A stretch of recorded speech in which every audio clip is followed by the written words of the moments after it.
Hi everybody, this is Mr. Kroll. One of my jobs at the high school is to coordinate this program called SBIRT, S-B-I-R-T. It's a drug screening program, and it's new for us at the high school and to all of the other high schools in Massachusetts. So I wanted to take a few minutes and explain what this program was to you, because sometimes there's a lot of questions about this program and a lot of things that people make up, to be honest with you, about this program. They think, oh, they're going to test our hair and send our strands of our hair to a lab and get it analyzed for drug use, and it's nothing like that at all. But I wanted to explain first where this program came from, why we're doing it, and I wanted to explain how it works and how we're doing it. And also, my contact information is at the end of this presentation. So if you have questions, I'm happy to talk with you either in person or via email. Just reach out. I'm happy to answer questions. But for the sake of time, I will try to make this video as quick as I possibly can while covering all of the major points. So it starts 2 years ago. The state of Massachusetts, they wanted to do something to help with the large number of drug overdoses that we are experiencing as a state, and a lot of other states are as well. So what they did is they put this new law into place. So this is Massachusetts General Law, Chapter 71, Section 97. So I'll just read it as it's written there on the screen. Each Massachusetts school district shall screen pupils for substance abuse. Screening should take place every year at 2 different grade levels. So at the Wachusett Regional School District, we're screening students in grades 7 and 10. This is the second year that we're doing this. The 2017-18 school year last year was the first year that we did this, and we screened sophomores last year as well. And we'll continue to do that. So this is not a screening program that the Wachusett Regional School District or the Wachusett Regional High School is putting into place. We are following the new law. We're required to. So what does this mean for you? What does this program mean for students? So again, the program is called SBIRT, Screening, Brief Intervention, Referral to Treatment. I'm going to explain what each of those things are in this presentation. So the first thing is all students in grade 10 will meet individually with a member of our school's SBIRT team for the screening.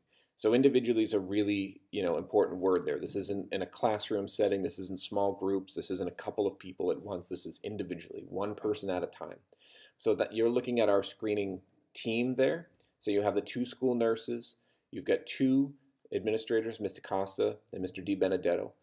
I am one of the screeners, Mrs. Clark, our guidance department head, and Mrs. D'Amato, our adjustment counselor. We're all members of the screening team. So a couple of quick notes. So you'll notice, Mr. Costa and Mr. DiBenedetto's names are there. And for a lot of students, that brings some concern, right? Like, why would I talk with Mr. Costa or Mr. DiBenedetto? They're my assistant principal. They're in charge of discipline, et cetera, et cetera. But a couple of quick things. Number one is we're going to separate. So anybody who has Mr. Costa, if you're a greenhouse, sophomore, for instance, you wouldn't have him as your screener. Same thing, if you're a White House sophomore, you wouldn't have Mr. DiBenedetto as your screener. Instead, you would be given to somebody else. But even if you did have one of them, they're not fulfilling a role here as an administrator. The purpose of this process is to follow the law. And part of the law that I'll talk about in a couple minutes is around privacy. So it's very important that you know that if you did have a conversation with Mr. Costa, even if he's not your administrator, he's not looking at this from an administrative perspective. You have a lot of rights to privacy in this process, and we're just doing this as employees of the school district. We're trying to meet the mandate of this law and do so in a very confidential way. So please don't let the fact that some of us are administrators, concern you. So the way it would work is sometime between January and June 1st, we'd call you down to one of our offices to conduct the screening with you individually during the course of the school day.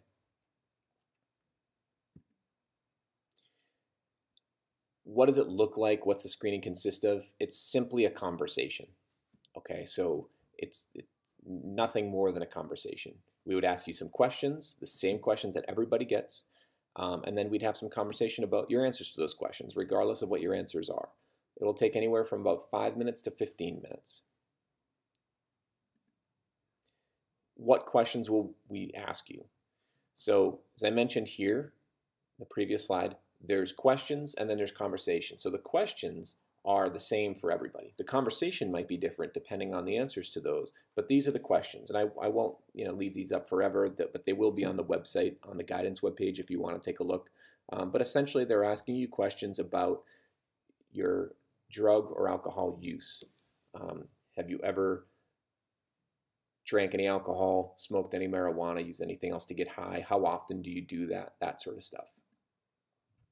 And then once we conduct that screening, so the screening is the questions, that's the S in SBIRT. Then we'll go on to the BI, the brief intervention. So basically we'll talk with you about your choices regardless of what they are. If we have a concern about you, we really want you to get some additional support. That might come from your parents. It's usually the number one, sort of avenue that comes in is trying to get your parents involved. Maybe it's your guidance counselor. Maybe it's somebody outside of the school. But the RT in SBIRT stands for referral to treatment. So I want to talk a little bit about confidentiality because I know a lot of people get concerned about this or are concerned about this.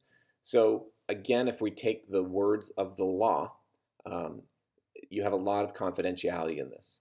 So any statement, response, or disclosure made by a student during a screening will be considered confidential information and cannot be disclosed without the student's written consent. So that means we're not going to call your parents, we're not going to talk to your administrator, we're not going to talk to Mr. Biando or any, assistant principals or teachers or anything. Nobody is going to know about the conversation that we have with you unless you give us permission to share it. And, if you're using a lot of drugs or alcohol, or even a little, we might encourage you. We might ask you, hey, how about getting some support with this? But we're not going to do that without you telling us that's okay. There's only one exception. If we feel that you're in immediate danger, that's the only time in which, we wouldn't be able to hold that confidentiality. And a lot of times people ask us, well, what does that mean? And it's really hard to explain. But we would have to feel deeply concerned about your immediate safety, which is a pretty high bar. That's not something that we run into really much at all. And I'm not sure that we ran into that at all last year with any students. So what do we do with the information from the surveys? The surveys are conducted verbally, so it just consists of us asking you questions. You can follow along on a piece of paper, though. And then what we do is we take, as you're answering them, we actually insert your answers onto a spreadsheet, but your name is not on the spreadsheet. It's just the answers. So the state asks us to send this information so that they can look at the data, but just keep in mind your names are not being shared with the state, and your answers are not tied to your names even in the school level. We don't know whose answers are whose. It's confidential in that way for sure. So a lot of times people ask, well, do I have to do this? The answer is no. So there's opt-out procedures for both students and parents. Parents have the ability to opt out students from this screening. We sent them an email with the opt-out form. You as students also have the ability to opt out of the screening.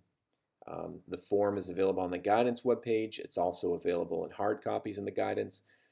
So we have a deadline of December 20th. That would be when you or your parents would need to, give us the opt-out form so that you're not being called down for part of the screening.